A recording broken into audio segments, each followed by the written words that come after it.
Welcome back to the New Wave Nerds. We're back in the car, so you know what that means. We're doing a review of another recently released movie, and this time it is Predator Badlands. Yes. In Predator Badlands, a young predator outcast from his clan finds an unlikely ally on his journey in search of the ultimate adversary. It is directed by Dan Trachtenberg, with a screenplay by Patrick Eisen and a story by Patrick Eisen, maybe it's Eisen, and Dan Trachtenberg.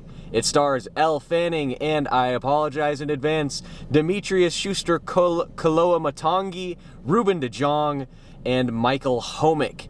Now, as always, we're going to begin with a brief, non-spoiler review. Shayde, what did you think of Predator Badlands? Man, okay, this movie is definitely kind of set me on a pedestal a little bit. That's a pedestal, right? No. It's the thing. Set me on a rocker. You know, I'm leaning one way to it being a good movie. I'm leaning the other way to it being, just something to watch for fun. It's an interesting movie. Action is fantastic in it. I mean, I thought the fighting choreography was really good. Something I was looking out for because it's an action film. And the special effects were there. But man, the set, something that really caught my eye during this movie was the set for every single area they were in, especially like the wildlife designs, the plant designs that is wildlife. It was so cool to see the ideas that they put behind not only the characters but also just the plants and the animals. It was really cool to see that environment. So that's my biggest thing about this movie was the environment. Yeah, I'd agree with that. I think the set design and, like you said, the design of the monsters and the creatures was actually really, really solid. There were a few things where I was like, I really don't like this. Not that it's bad, but it just wasn't to my taste, specifically about the creature design. Yeah. But by and large, yeah, the movie is really, really fun. I don't know if it's necessarily a great movie, but it is super, super enjoyable. I had such a good time watching it. There were a few moments where I was like, oh, come on, man. Yes. But we have those in every movie we watch. Yeah. I can probably count on my one hand the number of perfect movies that I have seen, right? So that's not necessarily a knock against it. But yeah, it's super enjoyable. This is one that if I were to do an entire franchise rewatch, I would definitely. I'm not going to skip this one for sure. This is for sure a really good $5 Tuesday movie. I honestly, I would say that it's probably better than that. Really? Okay, that's fair. This is a movie that, like, I was worried coming into it, but I don't have a problem paying full ticket price for. Yeah, my problem is B&B theater tickets are like $12 a piece. They're like that everywhere, though. Oh yeah, fair point. You know what I mean? They're basically $12 everywhere you go. Yeah. And with the water, it came up to $18, which is psychotic. But what are you gonna do? This is a big water too. It is. It's like a half liter or whatever, or a liter. I don't know. It's a liter.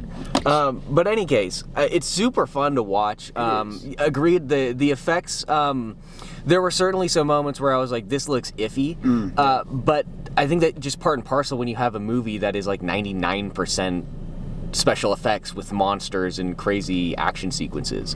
But I do think that the action is really, really good. I think the structure of the story is pretty solid, which I was surprised because with most action movies, the structure is basically non-existent. But especially, and I'm not going to talk about it in depth because this is the non-spoiler section, especially when you get to the end, it feels like you have taken a journey. Like there's actual character development for basically everybody. Yes, I went into it being an action movie, but yeah, I completely forgot to even mention, this is an adventure. This movie is an adventure movie.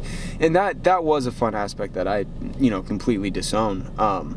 I really enjoyed seeing going through the adventure of a predator on its hunt instead of us as the audience seeing the prey.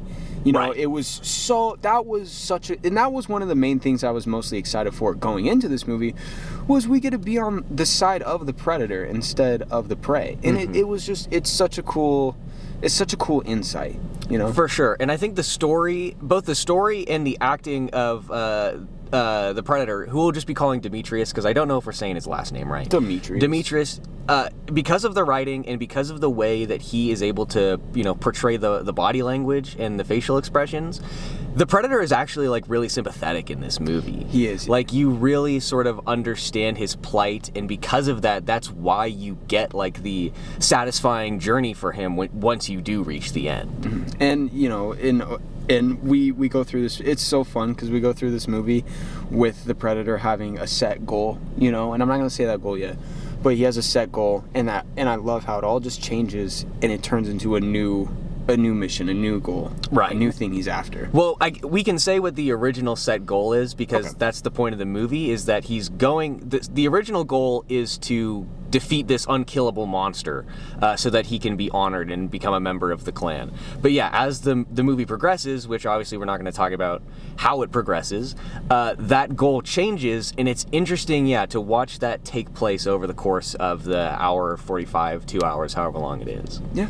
But I think that's where we're going to end it there, because we are pretty excited to go ahead and talk about spoilers. So we will catch you guys in the studio. Now let's roll that intro.